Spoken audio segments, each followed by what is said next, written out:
There is a moment in every negotiation when the room everyone is watching stops being the room that matters. I think this may be that moment the cameras are pointed at Islamabad. That is understandable. Iran's foreign minister arrived under Pakistani fighter escort. He was met by Pakistan's foreign minister and the army chief. Oil is still elevated. The ceasefire clock is still running. America has not received a clean yes, a clean no, or even a clean path to the next direct conversation. But the room that worries me is not in Pakistan. It is the room Iran is preparing to enter after Pakistan, Moscow. That is where the story sharpens because Iran is not simply traveling. Iran is sequencing, and in diplomacy, sequence tells you hierarchy. Who do you brief first? Who do you reassure? Who do you consult before you make a final offer? Who hears the version you will never put in a press release? Iran's announced path is Islamabad, Muscat, Moscow. That means Pakistan gets the theater, Oman gets the channel, Russia gets the strategic download. And if that sounds too strong, ask yourself a simple question. Why would Iran go to Moscow before the next serious negotiating shape is fixed if Russia were not part of the shape itself? Russia is not a spectator here. Russia has a treaty with Iran. Russia has a consultations framework with Iran. Russia has reportedly given Iran intelligence about American military movements. Russia has offered to take custody of Iran's enriched uranium. Russia benefits from elevated oil prices.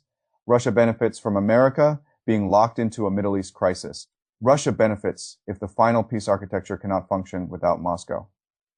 So when Iran goes to Moscow, it is not going there for courtesy. It is going there to ask a more important question than anything being asked in front of the cameras. How much can we refuse and still be supported? That question is the real center of the story. America wants to know what Iran will accept. Russia wants to know what Iran needs in order not to accept too much. Those are different questions. One is a negotiation question. The other is an endurance question. And wars like this are often decided by endurance. Iran is under enormous pressure. That is the problem. China helps Iran breathe economically. Russia helps Iran think strategically. Pakistan and Oman help Iran communicate diplomatically. Those are not the same functions, and America cannot treat them as if they are the same. That is how support works. Not always through one dramatic promise. America can arrive with pressure. It can arrive with threats. It can arrive with language about uranium, Hormuz, inspections, sanctions, and ceasefire terms. But if Tehran has already tested those issues against Moscow's willingness to sustain it, then America is not negotiating against Iran alone. It is negotiating against an Iran that has already checked the price of resistance with Russia. That is a very different opponent. Let me explain the nuclear piece because this is the clearest example. America's central demand is not just symbolic. It wants the danger removed from Iranian hands. The enriched uranium is the heart of the dispute. It is the thing that turns a military campaign into a diplomatic crisis and a diplomatic crisis into a question of sovereignty. Iran cannot simply hand it to America without looking broken. America cannot simply leave it in Iran without looking defeated. Russia's proposal sits exactly between those two positions. Send it to Russia on paper that can look like a solution. Iran says it did not surrender to the United States. America says the stockpile is out of Iran. Russia says it helped prevent escalation. But beneath that neat triangle is a hard fact. The country that holds the uranium holds leverage. If Russia becomes the custodian, then the post-war nuclear architecture runs through Moscow. Every future argument about access, inspection, return, reprocessing, or guarantees gives Russia a role that did not exist before. Russia becomes the lockbox, and the owner of the lockbox always matters. That is why Iran going to Moscow before the next decisive diplomatic phase matters so much. It gives Russia the opportunity to hear exactly what Iran needs from such a lockbox arrangement. Those details are not press conference details. They are deal-making details. And whoever hears them first can shape the deal before others even know what shape it has. This is why I do not buy the idea that the Moscow stop is routine. Everyone has a role.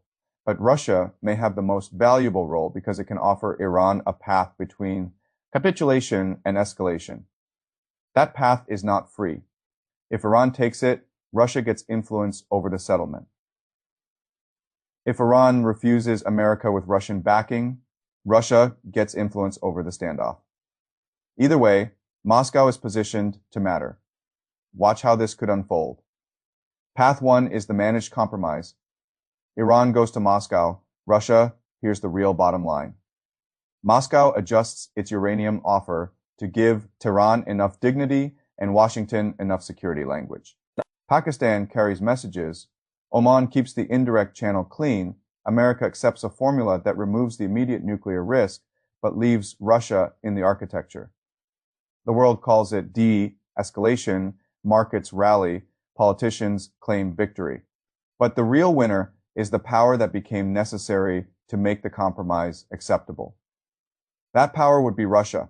Path 2 is the hardened refusal. That path also benefits Russia. That is the uncomfortable truth. Russia can benefit from a deal. Russia can benefit from no deal. America needs a specific outcome. Russia needs relevance. Those are not equal strategic positions. And that is why Iran's itinerary is so important. Moscow can wait. Washington has a clock. That difference alone changes the negotiation. Now, the counter-argument is obvious. America knows Russia is involved. America has intelligence. America understands the Russia. Iran partnership. America knows Moscow supports Tehran. So why should this meeting matter so much? Because knowing that two countries are aligned is not the same as knowing what one country privately told the other. That conversation has value, and America is not in it.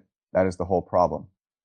So do not let the spectacle distract you. The fighter escort into Islamabad is a signal, but it is not the deepest signal. The public statement denying a meeting with America is important, but it is not the deepest signal. The strongest signal is that Iran is moving through friendly and semi-friendly rooms before America can force the decisive one. The sequence tells you Iran is not walking alone. It is collecting support, testing language, and checking how much resistance its partners will finance politically, diplomatically, and strategically. That is how a pressured country avoids being cornered. It does not simply say no. It makes sure its no has oxygen. Russia is part of that oxygen. Those are the questions, not the photograph, not the escort, not the airport ceremony. The question is whether America can still shape the settlement after Iran has allowed Russia to inspect the settlement skeleton first. If the answer is yes, then Pakistan may still matter as the place where the visible deal is born. If the answer is no, then Islamabad becomes a stage, Oman becomes a courier, and Moscow becomes the quiet drafting room for the clause America will later be asked to accept. That is what I am watching, not who smiles at the tarmac, not who says talks are possible. I am watching the first Russian statement after Iran leaves Moscow. I am watching whether uranium custody appears in the language. I am watching whether Hormuz sovereignty appears in the language. I am watching whether Russia talks about guarantees, architecture, regional balance, or unilateral pressure, because those words will tell us whether Russia merely listened or whether Russia helped set the floor. And if Russia sets the floor, America may still get a deal, but it may not be an American-shaped deal. It may be the kind of deal where Washington gets the headline, Tehran gets the survival language, and Moscow gets the architecture. That is the difference between ending a crisis and owning the settlement after the crisis ends. And right now, Iran is making sure Russia gets the chance to compete for ownership before America even hears the final price.